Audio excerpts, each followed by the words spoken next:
مين ممكن يعمل معاك كده؟ مين؟ ماشي. اسألك سؤال. تخيل واحد صاحبك، الكلام ده ركزوا فيه كويس جدا عشان اتكلم بجد مش هقدر. تخيل واحد صاحبك عزمك عنده في البيت إقامة عنده لمدة أسبوع، بياكلك وبيشربك عادي. إحساسك ناحية صاحبك إيه؟ مش هتكون حاسس إن أنت شايل جميل الراجل ده، إن أنت ممتن ليه؟ صح ولا لا؟ تمام. هل هتقدر إن أنت تزعله ولا من جواك هتبقى متضايق لو زعلته؟ تمام جدا.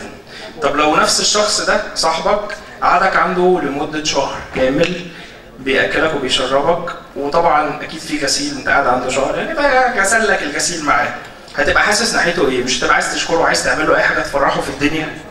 صح؟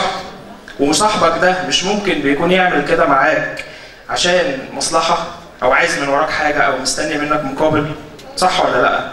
لان العلاقات كلها بين الصحاب خد وهات، صح؟ حد مختلف في الموضوع ده؟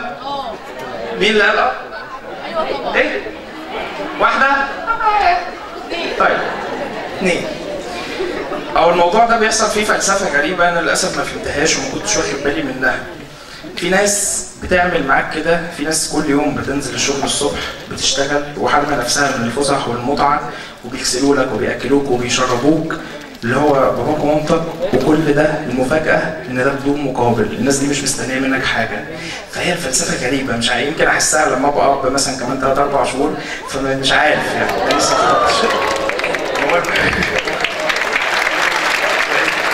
انتوا عايزين نخطب ولا ايه؟ ايه؟ افضل سنجل؟ طيب الحمد لله ماشي. فهو الموضوع فعلا فيه فلسفه غريبه. انا عارف والله ان في كلام بيحبط، اكيد كلكم بتسمعوا كلام بيحبط من الاهالي، صح؟ صح ولا ايه؟ انتوا عشان في اهالي هنا خايفين قولوا صح يا جدعان، عبارة على ايه عادي. تمام.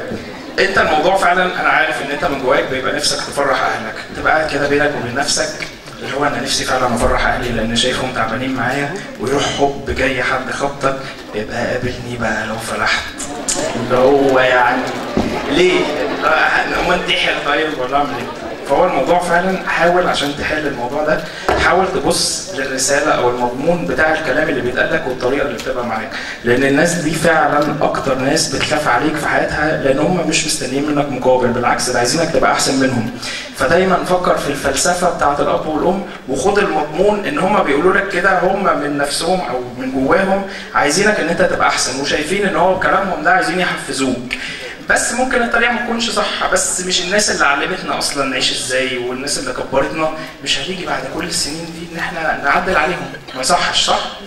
فيعني معلش كده عدوا السنه، هتلاقوا الموضوع لما تكبروا شويه يعني بتعقلوا شويه ان شاء الله، هتبداوا تبصوا للموضوع بمنظور تاني، زي ما انا برضو كنت في ثانويه كنت باصص للموضوع ان انا مخنوق ومش عارف ايه، ولما كبرت الواحد عقل شويه الى حد ما. فيعني بصوا للمضمون، ما تبصوش للكلام اللي بيتقال، لان الناس دي فعلا دعوتهم بالدنيا، فرضيهم على قد ما تقدر عشان دعوه منهم بس كده، وانت نازل الامتحان هتلاقي ربنا كرمك اخر كرم. فيعني ارضيهم جدا جدا على قد ما تقدر، لان دعوتهم دي بالدنيا، فربنا يخلي لكم اهاليكم.